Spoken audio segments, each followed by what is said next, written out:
Dear friend, let's discover more of who we are together. Love, Haley and Amanda.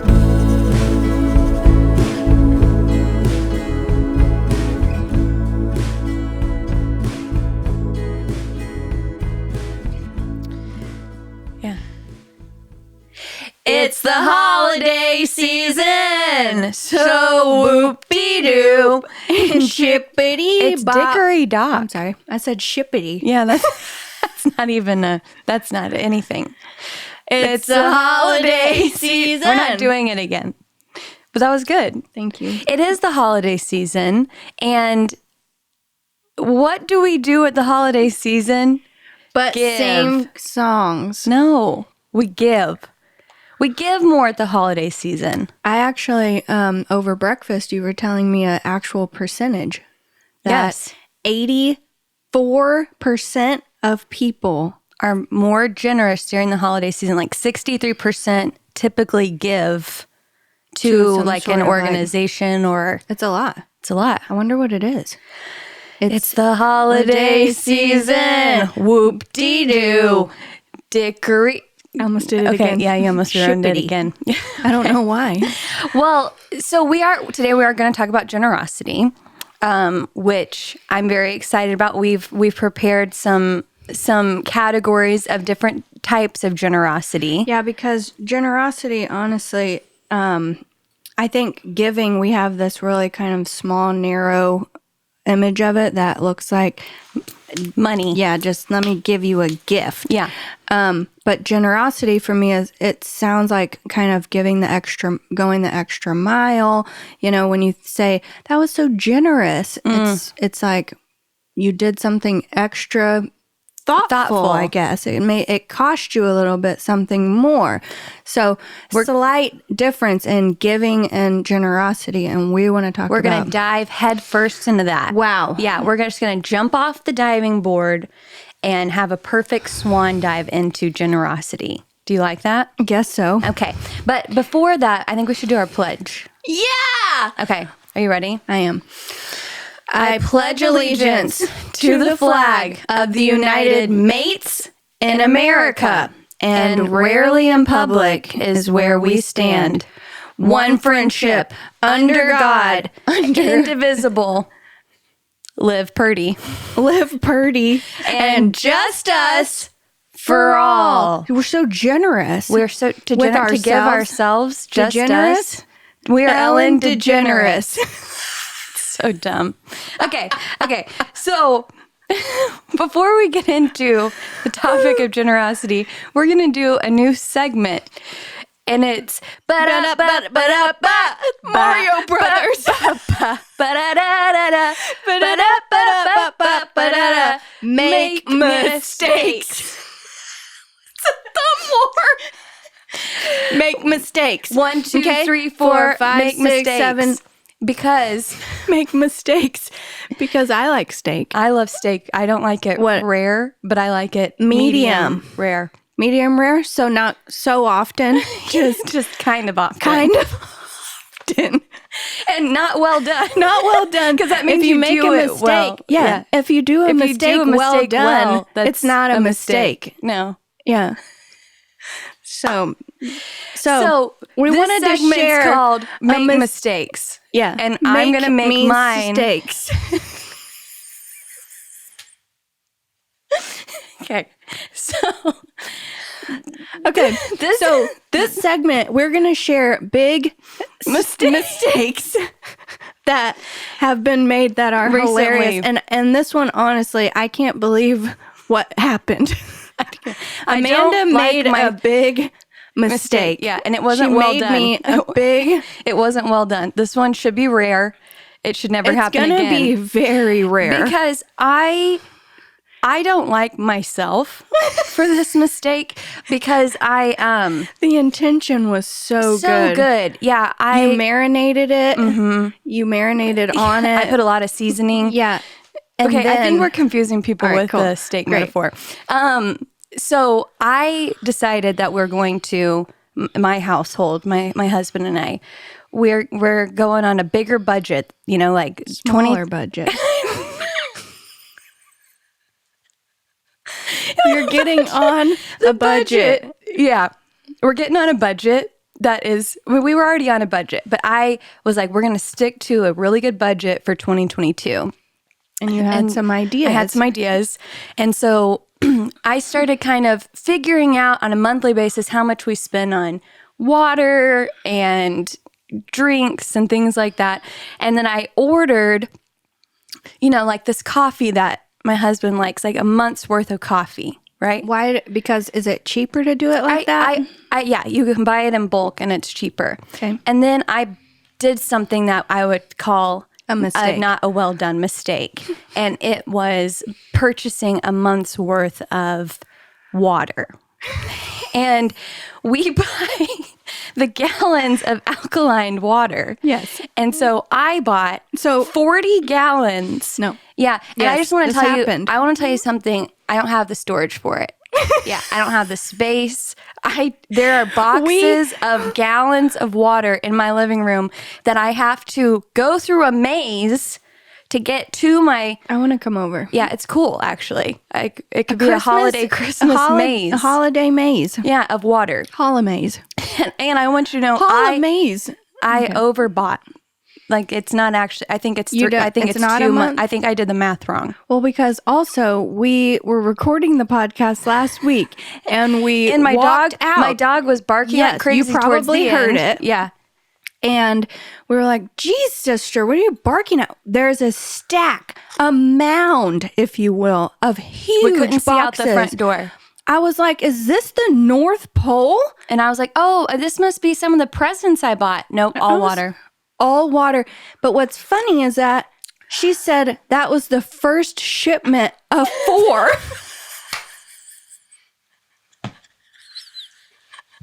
So I've got to see it. My dad came over to go. We were going to the Meyerson for a concert, and he came over so we could Uber together. And he was like, "Are you a prepper now?" And I was like, "No, I hate myself for this. I don't know why I bought all this water." And he was like, "Well, I know where to come for water." Well, that was a very hopefully rare mistake. So that's the segment of da da da da da da rare mistakes. We need to plan those better. Yeah. Because I just went with so Mario speaking Bros. Per stuff, usual. Yeah. Okay, yeah. Now to generosity. Wow. We don't have a good transition for that. That it just happened. We're here. I'm We're generous. diving. I'm We're generous swan diving. with water. So if you need some water, Come get it. Come get it from my house. I'll be very generous. Yes. No, but okay. For generosity, the holiday season, this is a time where people tend to be more giving. That's true. Not just we give gifts to our family members instead of buying things for ourselves, although it's You buy really yourself some stuff. a toxic trait of mine is definitely when I am Black Friday or Cyber Monday shopping for people, then I will also purchase. Something for yourself? Yeah. Tight. Do you do that? I don't do that. I don't even get on Black Friday. That's online? Oh. No. Okay. Nope. Segment over. Well, so I'm toxic, and that's what we've learned is that, but people buy for others more anyways in the holiday season. And But it's just funny because, we're talking about giving and we're thinking, around the holidays, you think about stuff. yeah, that's what I was going to say that's what you immediately go to. Like, I'm going to give money to this organization. I'm going to buy gifts for people in my family. I'm going to, give physical items, but giving and generosity and being generous is way more than that. And so we kind of came up with 3 categories. And I was going to say, it wouldn't be a Dear Friend podcast episode if we didn't quote David White, our favorite poet. And we always read out of this book, Consolations, and it is the solace and nourishment of everyday words. And so we looked up the word giving and we pulled out a quote that I think is appropriate. Yeah. And if you are wanting to do something kind of different and cool in the new year, I would get this book and read a word a day. They're 52 words, so it can be one a week. Oh, yeah, because they're kind of, each one is a little bit deep. Yeah, so it's you like have to you'd have to marinate your marinate. steaks. Haley, stop with the Okay, steak segment metaphor. over. Okay, yeah, so a word a week. That would be a good idea for Consolation. 2022. So yes, there is the word giving in this book. And one of the things that he says towards the end of the giving word is he says, it's little wonder then that the holiday giving, that is none of what he has talked about of what giving really is this automatic, chore-based, walking around the shopping center-based, exhausts us, debilitates us, and in the end is quite often subtly insulting to the one to whom we eventually give the random item to. Yeah. It's better to spend a long time sitting in our armchairs in silent contemplation of those we want to gift, looking for the imaginative doorway that says, I know you, and I see you, and this is how I give thanks for you. And it's by being much more than a physical gift. Yeah, it's like taking time being and thoughtful. Yes, thinking about it. And I love that it says, this is how I show that I see you, I understand you, and I'm giving thanks for you. It really does feel bad whenever you're just buying for somebody and it's thoughtless. Because it feels bad on your end and it theirs. also because you can feel that someone's giving you a random, yes. Have you ever been given a gift where you're like, thanks, and then you're like, what am I going to do with this? Every time. Every all the year. time. It's horrible. Every time. It's horrible. And then you're like, cool, but this was a gift. What do I do with it? But I think that's why you and I love to give each other gifts so much. And it's usually gifts of experiences. Yes. Which I like way better. But like it can be a thing, but things can represent, you can tell when someone maybe has been listening to something and they picked up on it and remembered, or they know you so well that they know this would really be meaningful to you. Yeah. Even if it is a thing, you know? Yeah. So I think that's why we're trying to kind of shift our brains in this episode and into the holiday season to that contemplative state of generosity so that it's giving something really meaningful. Right, because the first category of generosity and giving is stuff. I thought you were going to do air quotes. That's why I did it, but you were doing. Gotcha. Okay, stuff, and that's obviously giving, like not being super tied down to your belongings. Like we were talking about, there's people who you go to their house and you're like, oh my gosh, I love this, and they're like, take it. Yeah, our friend Cindy's like that. Yeah, and it's stuff that's really meaningful to her that she's had on her journey for a long time. But stuff at the end, you know, is just stuff. And if you can really live with the more open-handed policy, you know, you can. I just think it's a really good practice. And this practice with your stuff and your belongings, I think, is a good practice for the other things we're going to talk about, being generous with other things that are harder to be generous with. Yeah, and I think for some people, like money, it can be difficult to be generous with because you work hard for your money. No shit. You work hard for your money. Ooh. Thank you. Okay. Didn't mess up on that shippity shop. Work hard for your money. Messed up on that. Really bad. I didn't pick up on that. So yeah, people work hard and they can be really attached to their money and their finances. But that's something that is also really easy to give and donate to. I just listened to a great podcast episode. You have been telling me about this new podcast. Yeah, the Happiness Lab with Dr. Lori Santos. Really like her. She is this professor at Yale, and her class is the most popular class in Yale for the last 300 years. Jesus. Like how old is she? She's young. No, she's young. Like her stop. Her numbers are just higher than anyone's for the past 300 years. Oh, she tops any class. Gotcha. And she's young. She is. She's like, I think she's probably in her 30s or 40s. And she, anyways, she does it all about kind of your emotional well-being and happiness and what is happiness and how do you get happier. And so she started a podcast called The Happiness Lab, and I really like it. But she did this episode with this other professor from Harvard who was talking about if you want to give money like to a organization or, you know, nonprofit, there are certain markers you need to be looking for so that your money works harder for the causes that you are wanting to help towards. So that's a whole episode about like, if you want to give, how you should give, because your money can have a lot more impact with certain organizations. He doesn't like name organizations. He just tells you for things you need to be looking for. So it was super interesting. That is very because interesting. giving money is important. It is. It isn't frivolous. It's like there are a lot of people doing a lot of important work out in the world, and they need to be financed. Like they need us to help them do the work. And so it can be hard to give money, but money is it's not frivolous to give to organizations. It's really important. And so people that do give, the 63% that do typically give to organizations around the holidays, like, good on you. Yeah. It's a good thing. And also just, I mean, we are talking about the holidays, but like trying to implement this kind of mindset all year round, you know, just being generous with our stuff. Like if somebody comes into your home, also just opening your home and letting people into your space, sit on your couch that you snuggle on, rummage through your fridge. Like, why do we feel What's mine is yours. Yeah. Why do we feel so territorial with our stuff? Like it feels so good when you let people in and you let them use your stuff or take it or but whatever. You and I like love hosting people. I know. And I think it's hard for some people. But you know, come on, even me, like I think about, let's say I got this really special drink or something that I wanted at the store, and then someone comes over and they go to my fridge and they're like, I really want this. You care?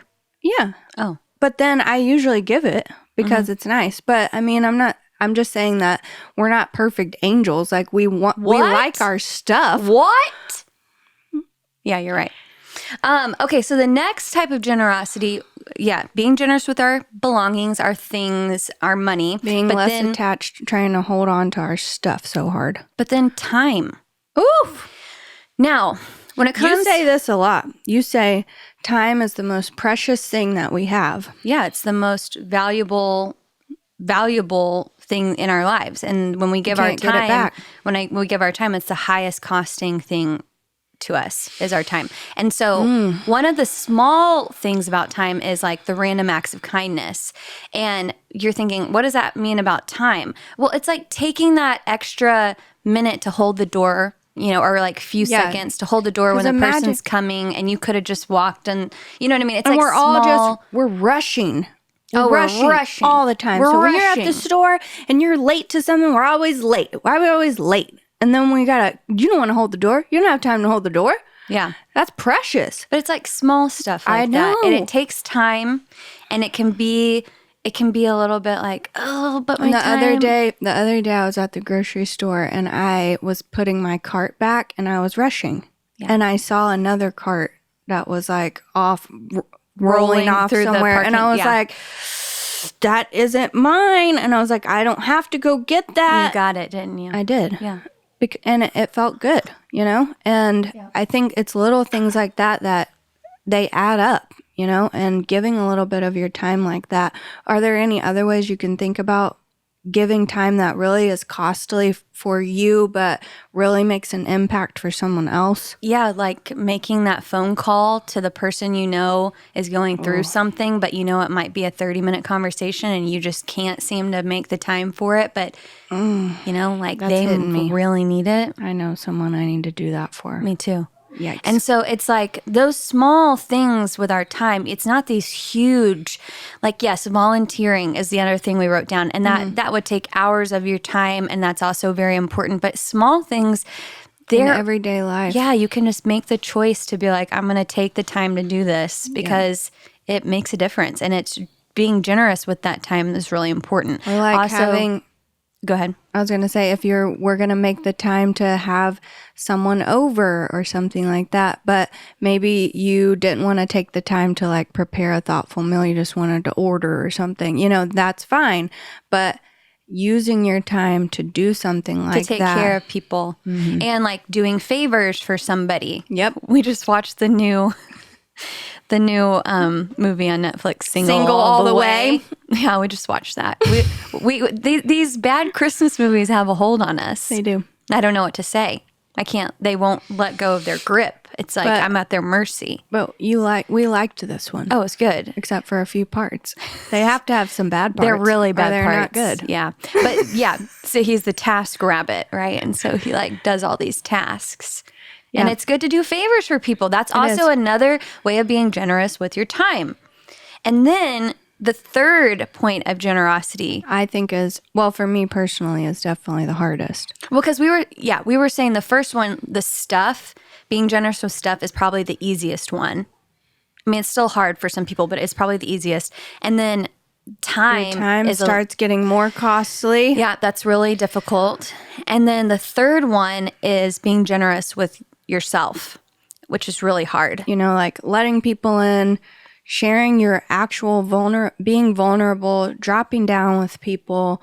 Letting them have actual access to you. Access to you is, I mean, it's risky. Which isn't something you do with everybody, obviously. But it is something that is really hard to even, you can have like a group of friends and it's hard to like let yourself be open with those people because it is really vulnerable and it can be fearful. And so it's like pushing past that fear of being misunderstood or being taken advantage of and really letting yourself be open and being generous with seen. Who you really are to other people, which is hard. Yeah. But it's the biggest gift and it's the most costly. And usually that's how this works. Like the more costly something is, the bigger the reward. As small as it cost you, as little as it cost you, I mean, it's still rewarding, but it didn't cost you as much. So it's like that opportunity cost sort of thing. And I agree. I mean, I think the biggest privilege and the biggest risk we can take is to really connect with another human. And I think that that's how we, especially as dear friends, like how we carry each other through this journey of life that we're on, the hardest moments of life. I mean, if you don't give someone access to you and your emotions and your strengths and your, flaws, we can't pull each other through it, Yeah. Totally agree. So I guess the challenge this season and this year is to give something this year that asks you to give of your thoughts, time, and self. Yep. And not just physical, because that's easier. Like to try to give your thoughts to people, like be considerate, like really think about what they would want, what would help them. Yeah, like that quote, to call back to the beginning. What could you give to someone, whether it's a thing, time, or yourself, that would make them feel seen and like you appreciate who they are and their presence in your life? Yeah, instead of a rando Nintendo gift box. Nintendo. Da-da-da-da-da. Hey! And this week, we actually, I don't know if you realize how much more professional we look and sound. This isn't our house. This isn't my We didn't move out desk. of our house. Typically, the podcast is recorded and produced and edited by us, but we are this week at Furndware, which is in Oak Cliff, Texas. It's a great studio, and we have Patrick filming us over on these nice professional cameras. We have Will editing and recording the sound, and we feel professional. Yeah, and this couch is Will, really comfy. Can you change the temperature in here? Yeah, can you get me some more coffee? This is a little too cold. Can you? It's getting cold. Help us. Do I look fat, Patrick? Can you get me at a good angle? So thank you guys for listening, and we hope again that you are knee deep in the holiday spirit. Don't make too many mistakes, but if you do, make them well done. And again, this podcast now is not produced by us. But not the this music week. in the intro and the outro is still from our band, Sister the Band. And if you would like to hear more of the music, you can go to sistertheband.com and find us on any streaming services. And don't forget, you can also follow us on social media at dearfriend.podcast and watch us on YouTube at Dear Friend, Podcast. Y'all have a great week. Thanks for listening.